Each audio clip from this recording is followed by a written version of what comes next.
Welcome to the Butterfly Effect. I'm Chris Horner. This is stage 2 of Algarve 2025. Today's race, about 177 kilometers in length. We'll call it 110 miles in distance.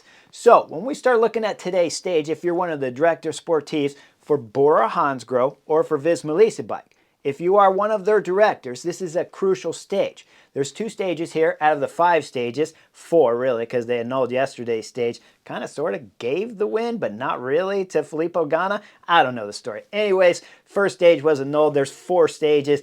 Today's stage 1. They call it stage 2. But it's an important stage, and if you're the director, when you look at this course with 5 categories climbs and the summit happening with 8.3 kilometers, it's going to finish off the stage. You have to know that the most important part of the stage starts at 18 kilometers to go. Why does it start at 18 kilometers to go? Well, it's a wide road and it's going to go into a narrow left technical hard turn that's going to be all single file with almost 180 degree turns. They're all switchbacks all the way down to descent, super fast. Then they start the penultimate climb at just about 4 kilometers and 7.5%. The last climb, as I told you, is over 8, we'll call it 8.5, and it's 7.5% too. So in between those 2 climbs at 18 kilometers before you come in the 15K to go, technical, twisty, descending, fast, single file, going to blow the field up to pieces. So if you're VISMA bike, you look over at the big guy, if you're the director sportif, Frans Maassen, and you say, Wout van Aert, I need you 100% for this left turn.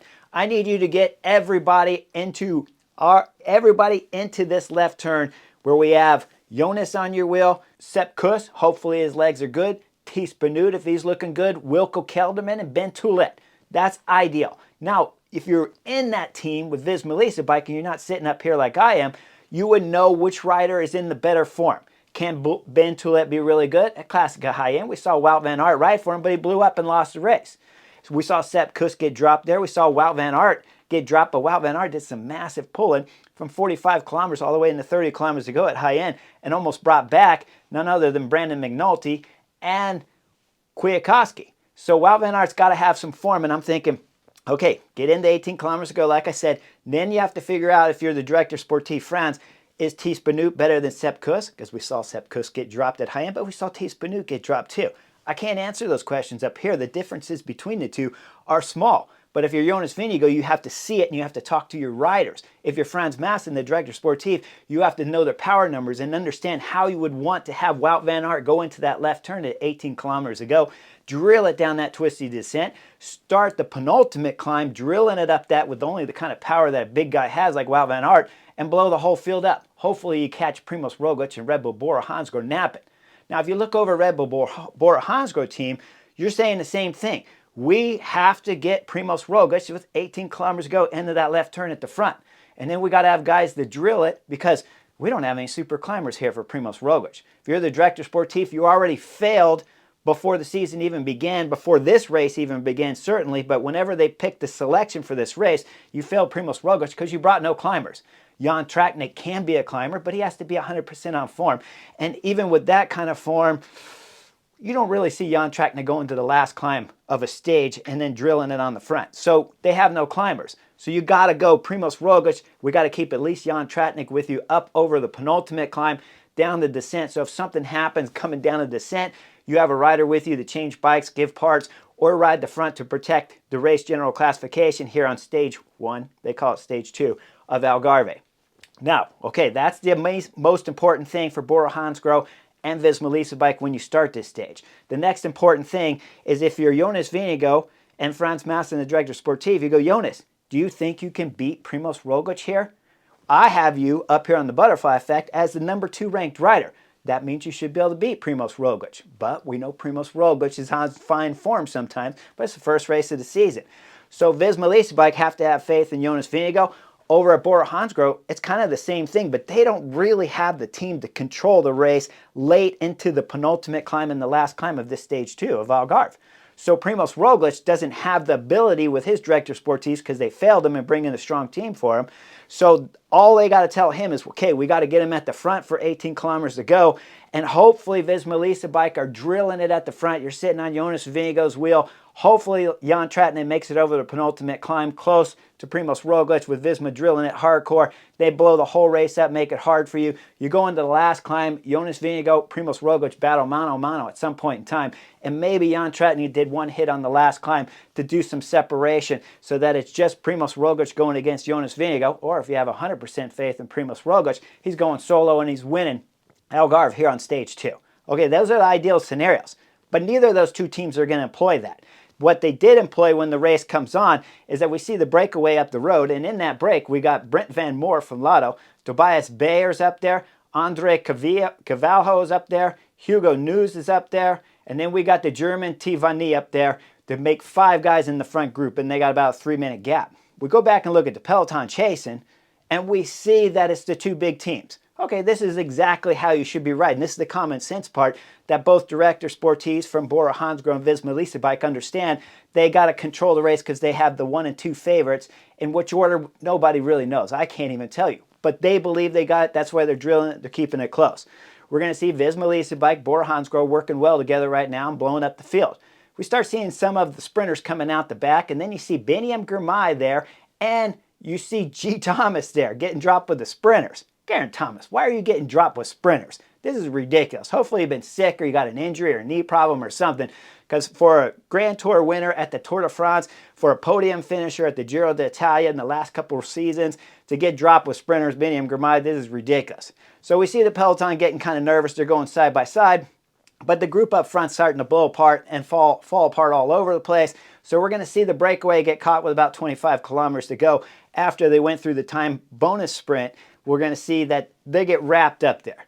Okay, as they're getting wrapped up, we're coming into that all-important section of 18 kilometers to go.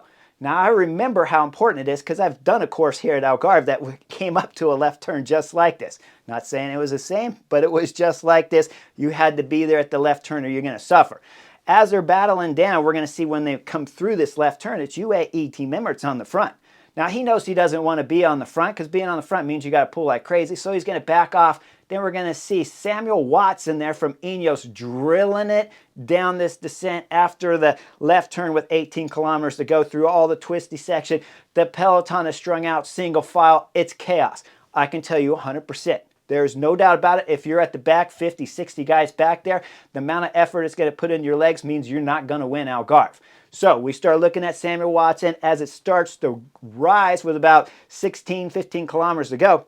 He's going full gas, and the riders behind him, because they're not Ineos on his wheel, I don't know what Samuel Watson's doing right here because it's not really helping his teammate, but he keeps drilling it, and then everyone sits up and just lets Samuel go up the road.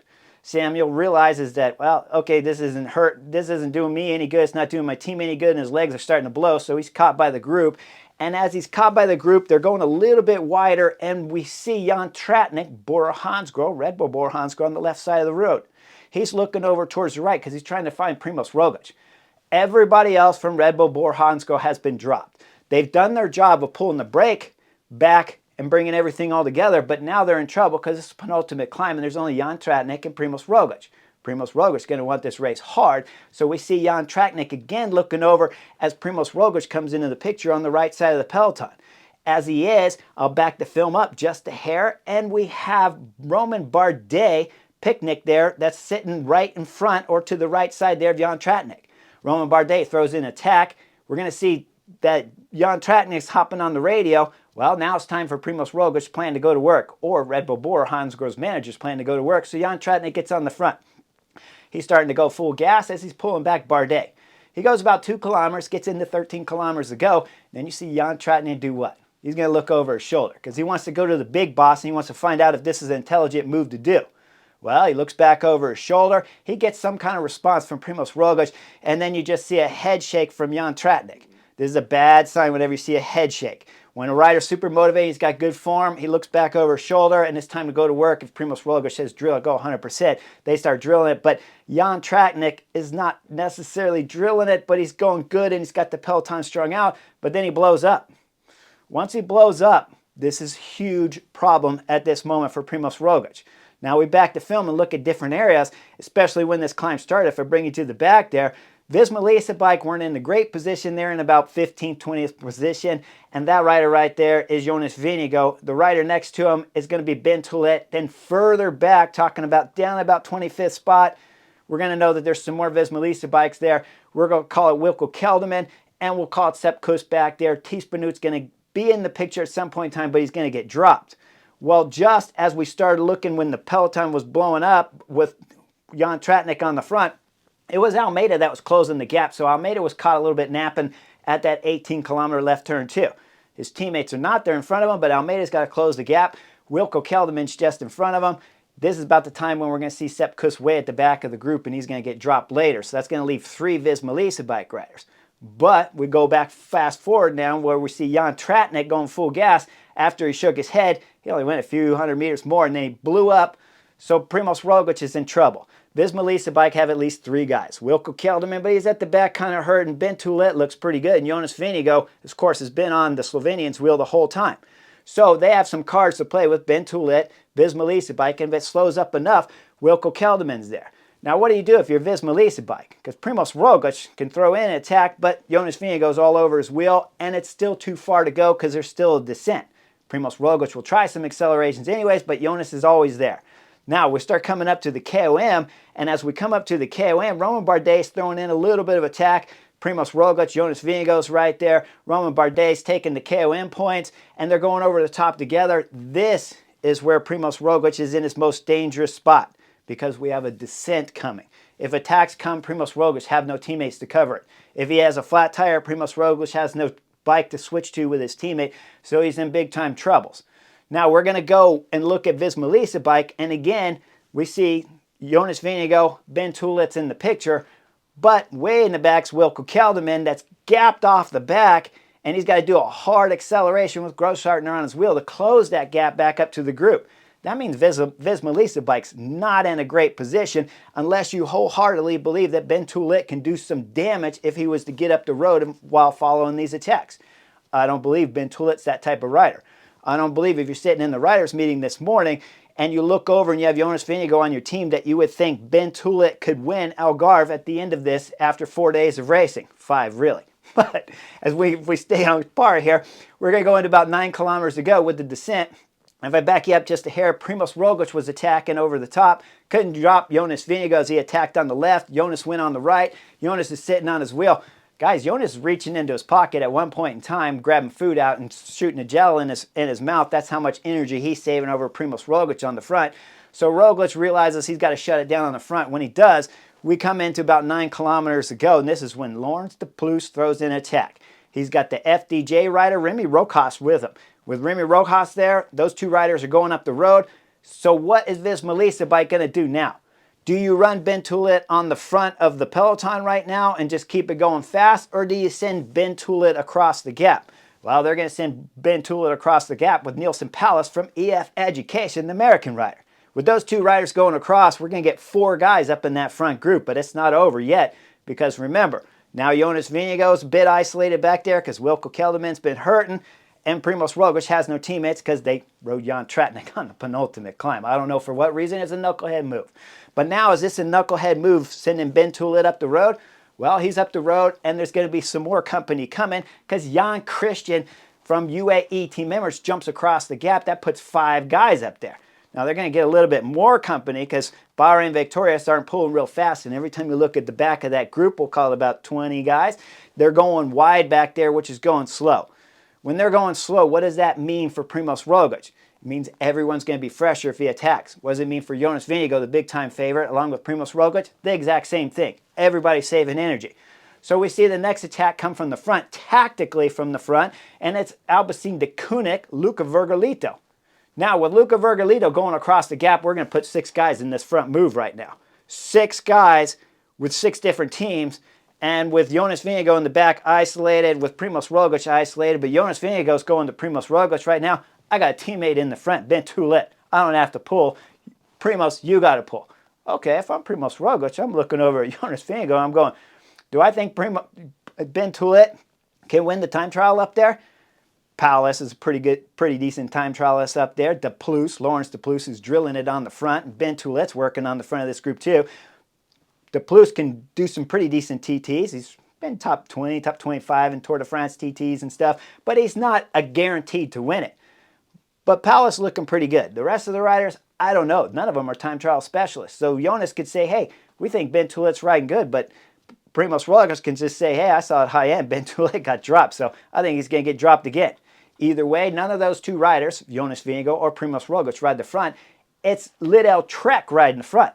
They got three riders. It's Sam Omen on the front, and they got their climber from Valencia. That's Vasek up there. As Vasek's a big guy, he's still considered one of their climbers, I guess, because if Valencia was climbing, here he seems to be climbing too. But it's really Theo Gegenhardt, that's their pure climber, the third rider. So with Sam Omen drilling it on the front, we're going to go back up to the front of the break here. We're going to start seeing some attacks from Laurens de Plus. We see Ben Toulet get popped from VISMA Lease Bike. Remy Rojas is getting popped. We see Powell is hurting big time. He's struggling, trying to close the gap and hurting, but he's coming back with the three riders in the back to keep four riders up front. But Ben Toulet's out of the picture from VISMA Lease Bike. Now Jonas Vingegaard, well, his whole plan went out the window now because Ben Toulet's just been dropped. So Jonas Vingegaard's going to have to decide when he wants to go to work. As Ben Toulet gets caught from the group behind, he's going to go straight out of the group behind as he goes out with the Bahrain Victorious rider there at the back. That means Jonas has zero teammates. We start going back up to the front with about 3 kilometers to go. Jan Christian is throwing in huge attacks on everyone from UAE Team Emirates. He's drilling it. They still keep pulling them back. Everybody's suffering. Luca Vergalito there from Alpecin de Koenig is fighting his way back on. Palace has died 1,000 times already on this climb, but somehow the American rider keeps coming back, and de Plus looks solid and keeps closing back up. So we still got 4 riders in the front group. We're coming in about 2 kilometers to go, and Jan Christian throws in another attack. Same scenario, everyone's struggling to close the gap. Now we go back to the 2K banner as we see the peloton behind at about 30-35 seconds. Now we see Primoz Roglic on the front, but not for very long because Jonas Vingegaard knows the race is slipping away. They've tactically messed up this race. They are knuckleheads. They're directors for sure. Bora Hansgrohe were knuckleheads too. Just about everyone. Lidl Trek was a knucklehead for riding on the front because you're pulling Primoz Roglic and Jonas Vingegaard up the final climb, and Bahrain Victorious, you're knuckleheads too. So there's knuckleheads everywhere abound on this stage 2 of Algarve. And as we start looking with Primoz Roglic on the front, Jonas Vingegaard throws in a huge dig because he knows he's running out of real estate here on stage 2. With this attack from Jonas Vingegaard, it's not quite steep enough and he can't blow the group completely up in pieces and go solo. Instead, he gets it to about 5 guys up there. Jonas is pulling. Primoz Roglic is on his wheel. We see Theo Gegenhardt. He's trying to survive there. Almeida is back in the picture. Even though on the penultimate climb he's a bit gapped off, he's still in this group of 5. And then when we start looking at the last rider, Bardet, not necessarily in that position. They got a little bit of a gap on 6 riders behind. But it's still not been hard enough. Why has it not been hard enough for Jonas Vingegaard to blow it apart? Because they played the Ben Toulet card who blew up out there. Because every time that group was up there, the group behind was going 3, 4, 5 wide, which means they're not going 100% speed. So now Jonas Vingegaard has only 2 kilometers. That's quickly turning into 1.5 to be able to drop everyone when it's been an easy last and final climb here of stage 2. Up front, we're coming into about 700 meters to go, and then we see Jan Christian throw in his last big effort here to try to blow this apart. The UAE Team Emirates riders throwing everything, and then we started seeing Luca Vergalito, Palace blowing up back there. They don't have the legs to recover, but does de Plus. De Plus is holding the gap, but losing pedal stroke by pedal stroke, a meter by meter up there to the UAE Team Emirates rider, Jan Christian. Christian's digging hard, looking over his shoulder. As the road starts to twist and bend and get steeper, Jan Christian's throwing everything into it. We come up to 400 meters to go. Jan Christian still got de Plus close at hand, but Jan Christian's throwing harder into the pedals. 250 meters to go. We see Jan Christian look back again, and then we see de Plus there, but de Plus has got some company. Almeida has dropped the favorites back there with Jonas Vingegaard and Primoz Roglic out of the picture. Almeida, the Portuguese rider from UAE Team Emirates, is coming fast. He's quickly up onto the back wheel of de Plus, and now he's flying around de Plus's wheel with 100 meters to go. Jan Christian's looking back over his shoulder, and he's seeing it's his Portuguese teammate coming at him. We come into 50 meters to go. Jan Christian looks over again. 25 meters to go. He looks over again. As we see Almeida reach up to the back wheel there, all of a sudden Jan Christian sees some kind of nod or hand wave there happening from Almeida. So Jan Christian's going to go across the finish line here first and win today's stage with his Portuguese teammate Almeida riding second. Now, third is going to be Laurens de Plus rounding through the podium. And then behind Laurens de Plus, we see it 10 seconds. That's Jonas Vingegaard from VISMA Lease Bike, but no Primoz Roglic. You got to wait another 3 seconds before Primoz Roglic closes the gap here and crosses the line to be 13 seconds back from today's winner, Jan Christian.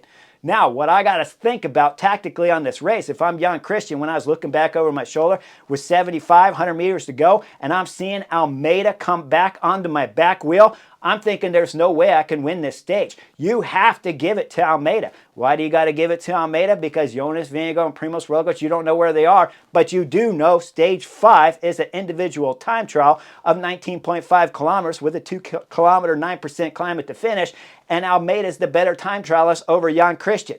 Jan Christian can't possibly imagine that he should be crossing the line here first, but he did, so he's a knucklehead. How do I know? Well, later in the interview at the podium, while wearing the race leader's yellow jersey here at Algarve, Jan Christian's asked about his time trial abilities and what does he think happening here later in the races. Well, he believes Almeida is the better of the time trial specialist. And right now, when we start looking at the GC battle, Jonas Vingegaard is hot on the heels, 16 seconds behind Almeida and 20 seconds behind Jan Christian. If I'm Almeida, would I want those 4 seconds? I absolutely would have. Now, does my heart want to give the win to Jan Christian? Of course it does. But business and why you're signed with the team is to make sure you win the general classification. Almeida should have won today's stage. There's absolutely no doubt about it. And it was even pushed in the interview there as soon as Jan Christian said Almeida is the better of the time trial specialist. You should have gave the win to your teammate. Instead, you're a knucklehead. When you start looking at Almeida, when you see his last possible chance at a win, Valencia, just a few weeks ago, he should have won Tour of Valencia, but UAE Team Emirates messed up the tactics on stage 2. Okay, he messed up his own tactics when he dropped down the descent later. I'll call it stage 4, and he got gapped. And then we saw that he lost to Bahrain Victorious duo up there. So he gave up a little bit of time himself, but if they did it right on stage 2, he wins Valencia. If I take you all the way back to Catalonia a couple years back, for sure he should have won Catalonia, but UAE Team Emirates gave up on Almeida, and he lost Catalonia too. So now I'm wondering right here, 4 seconds, Jan Christian, how big of a knucklehead are you that you took today's win? Well, we got to wait until the final individual stage of stage 5 of Algarve to find out if Almeida should or could have won the general classification with 4 more extra seconds here. I can't answer you that right now, but I can for sure tell you Jan Christian's a knucklehead, even though my heart loved him winning. Tip of the hat for the win. Knucklehead because you didn't let Almeida win, though. So like and subscribe. I'll see you guys on the next stages on Monday because I got to go to work over in Portland, so I can't cover these next few stages on the butterfly effect, but I will cover them on Monday and do a little recap of the next 2 sprint stages that are coming up where no one should lose time on the general classification. But of course on stage 5 on Sunday's race, it's the individual TT. Did Almeida's team, UAE Team Emirates, give up another victory for him? I can't tell you till Monday. Like and subscribe, and I'll see you then.